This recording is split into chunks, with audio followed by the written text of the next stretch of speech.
Hi, and welcome to this episode of the DC Life podcast. Today, we're going to chat with someone about something in the life of our church.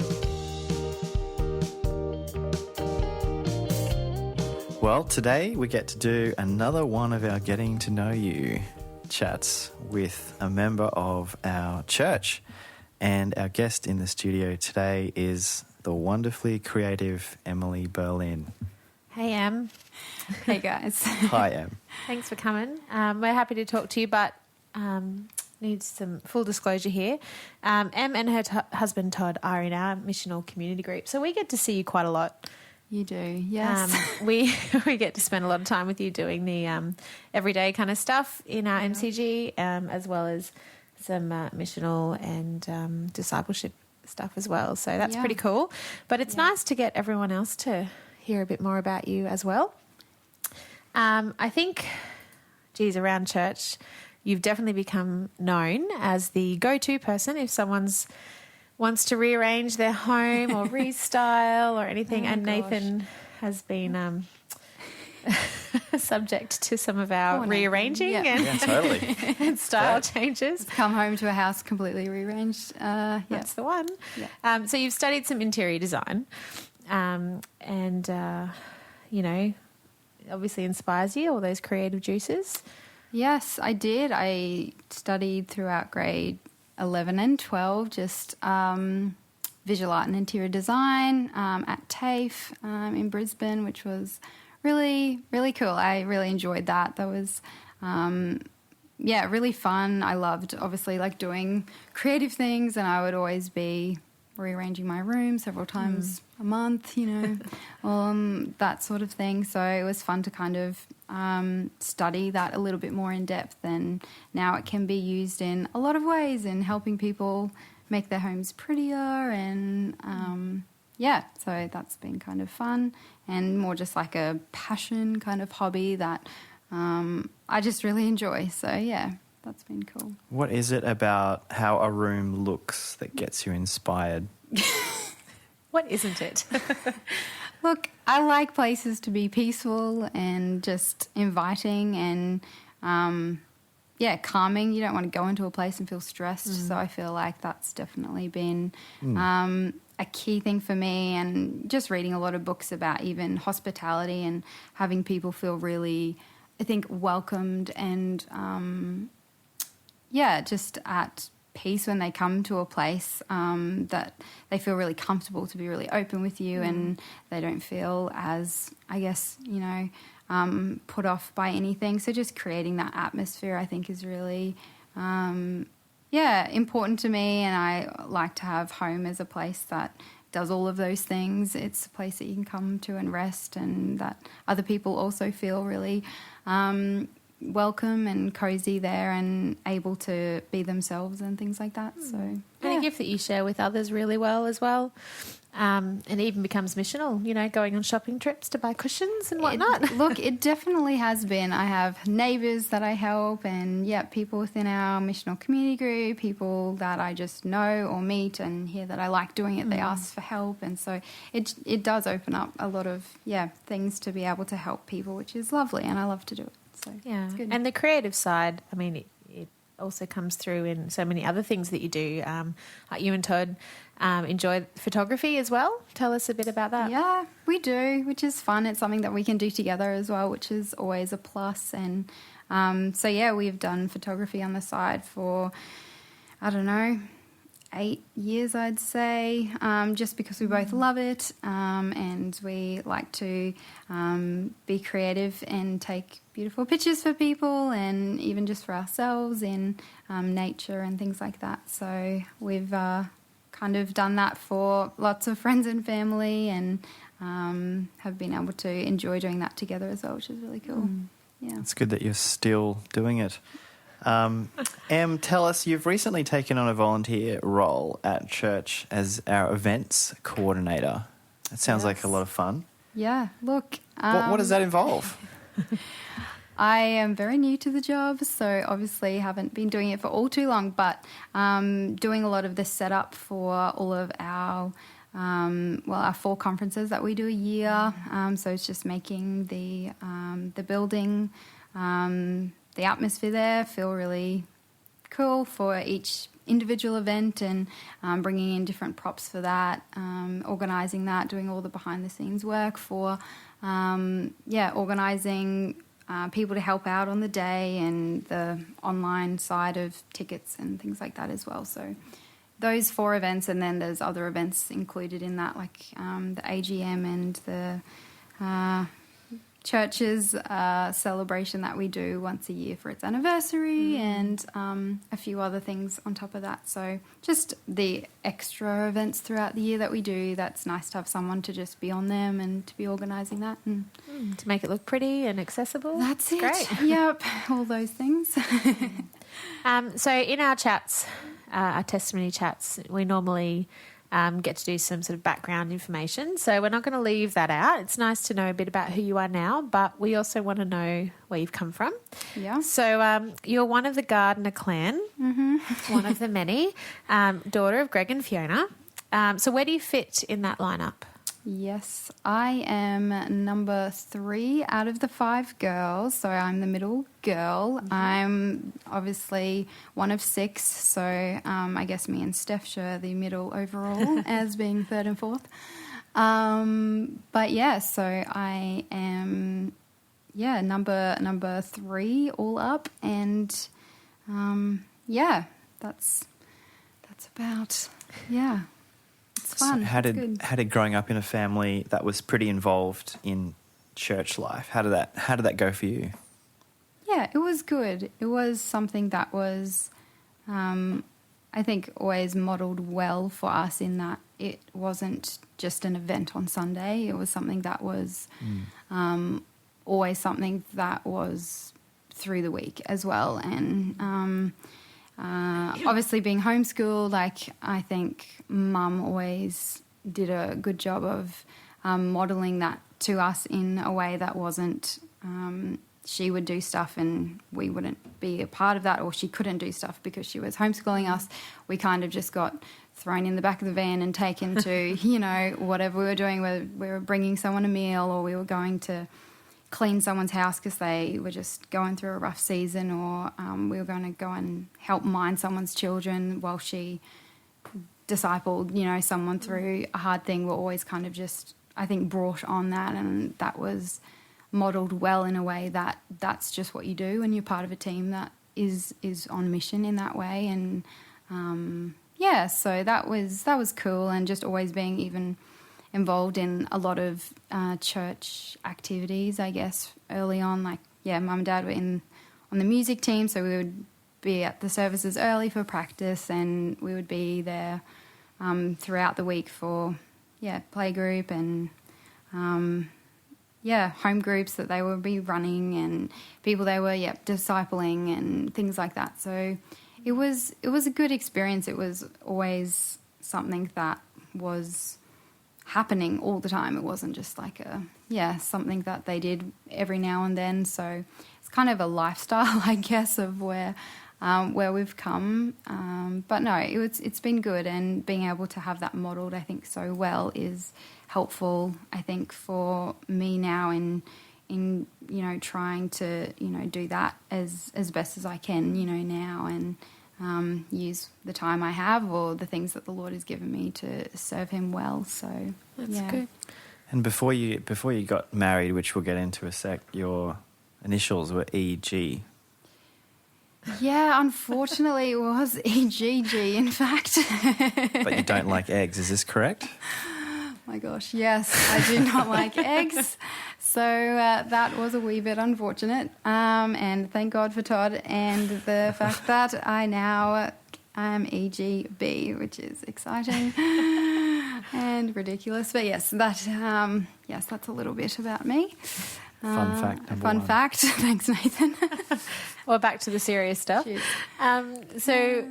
Growing up in a family that was so involved in church, when did faith in Jesus become real for you? And how did that happen? Yeah, no, that's a really good question. And again, I don't think it was a big, light bulb moment for me. I think as Dad was saying in his sermon on Father's Day, that God is just so patient with us in the years before we, come to faith, fully and, own that for ourselves. And I think that was very true for me in a way that I always knew of God. I knew who he was, but it wasn't something that I owned for myself personally for quite a while. And I think it was when I was 13, 14 that I came to just people asking me questions. And I love that in hindsight you can look back and just see the people the Lord put in your life all throughout your childhood and growing up. That was all a part of it. But and I can see that looking back now. Obviously I didn't know at the time, but knowing that, coming to that realization of, okay, do I believe this? Am I in this? Is this something that I believe for myself and not just doing it because my family does it and they believe it, and that's where I am. But so I'd say that it was around 13, 14 that he really became my savior, and we started a relationship and have been journeying together ever since. But it's just been it was a gradual burn, I think, like quite slow getting there, and I think it's just gotten stronger and stronger every single year since, which is just amazing. So it's been cool.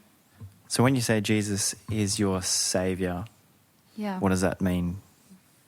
I guess coming to understand and know for myself that he was saviour and Lord of my life, and that he did come and live and die for me and for my sins that I'd committed and will commit, and that putting my faith and trust in him would mean that I would be able to be with him forever in eternal life. Yeah, it's good. It's always good to hear people's faith stories.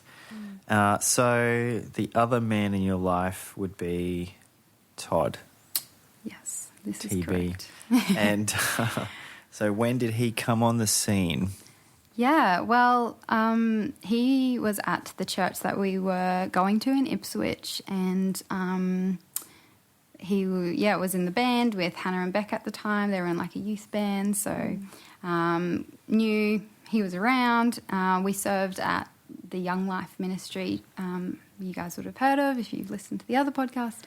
But so we both served on there and kind of had a good friendship at that time, just being there throughout the week and then seeing each other on Sunday and hanging out at other events that church had. And we started dating when I was 17, and then we got married in 2012, June 2012. So that'll be 10 years next year, which is scary. Makes me feel old. But anyway. It's exciting. Yes, exciting. Being so very blessed to have him in my life and to be married to him for so long. It's been really cool to have been together from so young. I think that's been really cool to be growing together since then. We were very different people back then, and the fact that, we've been able to grow together, grow in our relationship with the Lord, better, and just, be doing that on the same journey has been really, really cool. I'm really thankful for that. So, and it's great to see you guys serving together as well a lot on Sunday. You're both in band together, and you often support each other in the creative roles and in both of your staff roles separately, but together, which is really cool. It's so true. And I do love that about it. It's something that we both have to do. It's not like one of us has to get up and go on a Sunday or whatever. We both can go and do that, and that's a way that we can serve together, and there is something really sweet about that. And so we got married in 2012, and we built a house in Augustine Heights about a year and a half after that, which I found really fun. I was young and loved choosing all the colours and, put all that design stuff to put that into practice. So that was really fun. So we did that, and I'm a planner, as you know, so, you know, I was always forward thinking and planning, you know, a lot of things. And so, you know, had in mind this big house that would be, you know, a family house for us. And I was just like, yep, this is going to work out really well, and had planned rooms that I was like, well, this will be for the kids, this will be nursery, this will be like a playroom area kind of thing. And so going through that, and we were like, when we move into the house, we'll start trying for kids. And we hadn't done that before then, so we'd moved in and we started trying for kids. And then that was when we kind of got made known that it wasn't actually in the Lord's plan then for us to have kids. So that's been a bit of a journey that we've been on since then, just in the ups and downs of that. And I guess being told no, like from the Lord, or not now, like this isn't my plan for you now. That's really hard to hear when you're going through a season of wanting something that's good and you're told is good, and all of those things. But God is good, and He's been really faithful in us and our journey, and I guess loving us enough to take us on this trial to make us more like Him and to grow us. And I think that, He's done that out of love, and that's been something that has been really cool to see in hindsight. I mean, the early years, you know, it's really hard, and you're questioning a lot of things, and you're going like, why is this happening? Or, you know, how could this be good? Or, you know, you're questioning all of those things. But it's kind of like when you're swimming against the current or, you know, the tide, and, you know, you're exhausted and you feel, you know, like you're getting absolutely nowhere, and you feel like it's just, you know, terrible and hard. And, you know, I feel like there is such freedom when you surrender those plans and those hopes and dreams to the Lord, and you can just be carried in that, in a sense. I think that He's kind of been journeying both Todd and I on, and we're so thankful that we are where we are, and it's really cool that we can say that. It's been a really hard, long, you know, while that we've been journeying up and down through the emotions of this all, because it's not something that you just, you know, wake up and one day you feel like things are better or things are okay, but it's years and years of going through motions and ups and downs. And I am a stubborn person, so I think the Lord has been having to work extra hard to show me that He has a plan for me, and it's okay that it doesn't look like what I wanted it to look like, and it's okay that it doesn't look like a lot of other people around me, how, you know, it looks like for them. And, you know, it's okay that I don't know what that plan is, and I'm a planner. So, you know, that has been a long, hard few years to learn, but I think that there is so much freedom in when you actually can, like, surrender that to Him and be, like, fully okay with letting Him take the lead in that, and not planning that in a way, and just being like, you know what?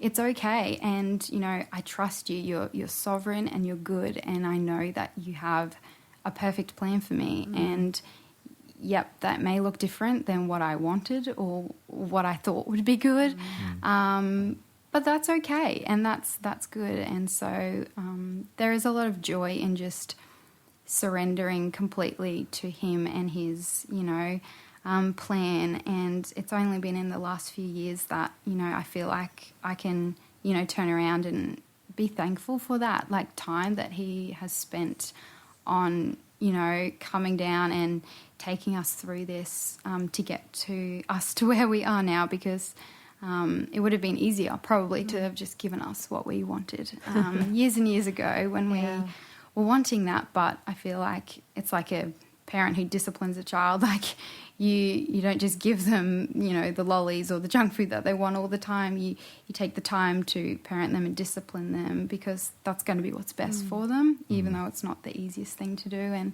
I feel like, you know, we can see that in what the Lord has done for us. He's done this because He loves us, and because He wants us to become more like him. And that's definitely something that I can say down the track where we are now, that I believe that to be true. And that's been really, really cool to have been on that journey. And we're still on that journey, like we're still here, but we're hopeful every day that, we're here to serve him and we're here to do what, we can for him to bring him glory. And if that doesn't look like what we had hoped for, like, that's okay. We have to be okay with that. And, we're excited to see how he's going to use us and our time and our, resources to further the kingdom. And, waiting and seeing if there's, kids in that down the track or not. And, we're just expectant to see what his plans are for us in that. So, yeah. Thanks, Em. It's good. Yeah, it's so good great. Sharing. It's great to hear the sovereignty, God's sovereignty come through in, how you describe the last, 8 years? Yeah. Like, that's a really long Yep. time, and there's a lot of ups Yep. and downs in that time, obviously. And but for you to keep going back again and again to the sovereignty of the Lord and that his plan and that he is, over and above this situation is really encouraging. And just to thanks. hear how the gospel, has been speaking into your heart and your hearts, both of you, over this time. Yeah, and look, honestly, that is just all to him. I feel like left to our own devices, I would be like a mess on the floor daily, and I feel like it's God in his goodness and his grace to us that I feel like, I can be okay with what's happening and with where he's got me, because he is just, giving me everything I need and sustaining me through that, which is just, all glory to him, really. So, that's been really cool to experience, Sometimes I think when, you have like a big life struggle, things like that, there's a tendency to get a bit bitter towards God. And it's just like, I deserve this. I'm trying to do, what you want me to do. Yeah. So what has helped you to trust Jesus with this?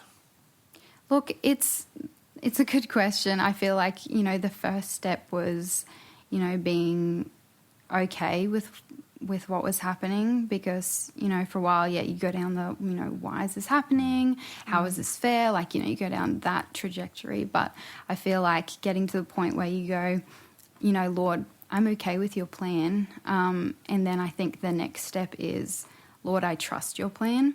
Yeah. And I think that in and of itself was, a few years to get to that first point, and then it was a few years on top of that to get to that next point, because for me it was two different things, like getting to the point where, yes, you accepted, that his plan looked completely different to yours, and, being okay with that, but then trusting that his plan was actually the best plan for you and not what you had hoped the plan would be. And I think that has been, huge, and something that I think I'm still learning, to be honest, but something that I've definitely been pushing into, and just praying that, I would continue to trust that this is, the best thing for us, and that he does have a plan and his plan is good, and we can fully trust that. And, I've been doing a lot of reading. I'm not like a natural reader, but I know that it's a good thing to do. So I've been reading a lot in the last few years, as you know. You are a gun on your reading. Mum would be You proud. put us all to shame. So I think I'm just like inundating myself with reading, and I think that has been really healthy for me to just be constantly going back to, just obviously the Bible in and of itself, but just other books and other people's journeys that they've been on similar, that is just encouraging. And I think that God has definitely been using that, and, you guys and my community has been huge in pointing me back to the Lord when I'm having those crap weeks and, can't, see the goodness in things. Like, being pointed back to that is huge, and being pointed back to the fact that, we can trust the Lord, and he is faithful. And that's kind of something that, yes, on a day-to-day basis I still have to do, but it's been really cool to see how the Lord has really grown me through this trial, I guess, and helped me see that for myself clearer, which has been really cool. So many people at Disciples Church have been encouraged and so blessed by your support of their families, especially with babies and children. And you are so willing and consistent with, helping to care for all of our kids and just to be there in any way you can. Has that been a conscious choice for you, given the journey that you've been on for the last 8 years? And how does that take its toll on you emotionally?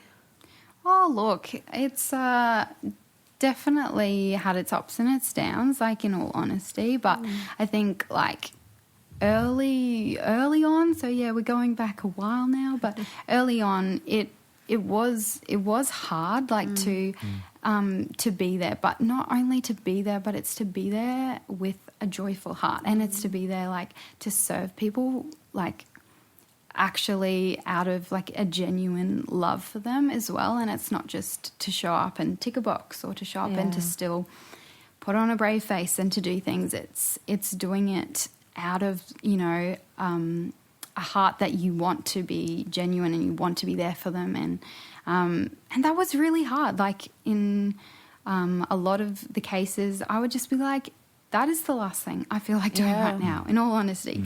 And you would do it anyway. And it's just because that, no, I've said I'm going to do this and I'm going to do this. And, you would do it, and I would just be praying that the Lord would give me the strength to get through that.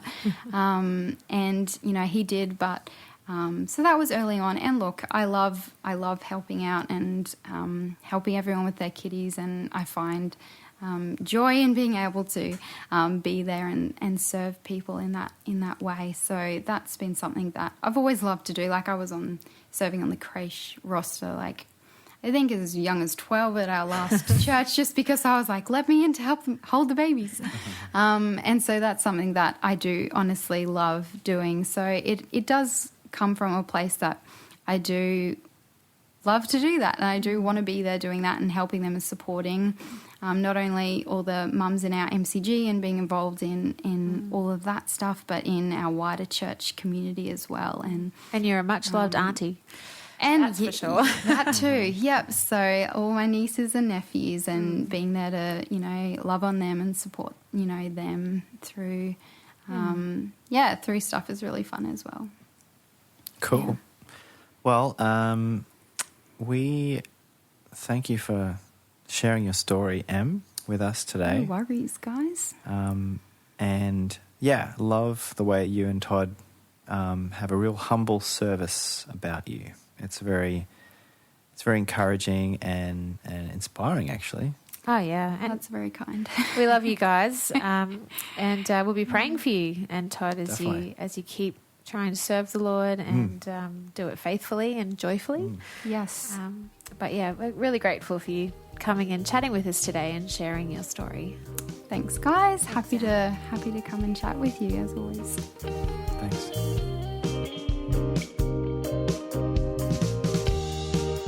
If you'd like more information about what's going on at Disciples Church, check out our website or email us at podcast@disciples.org.au if you have any questions or feedback. Thanks for listening in. We'll catch you next time.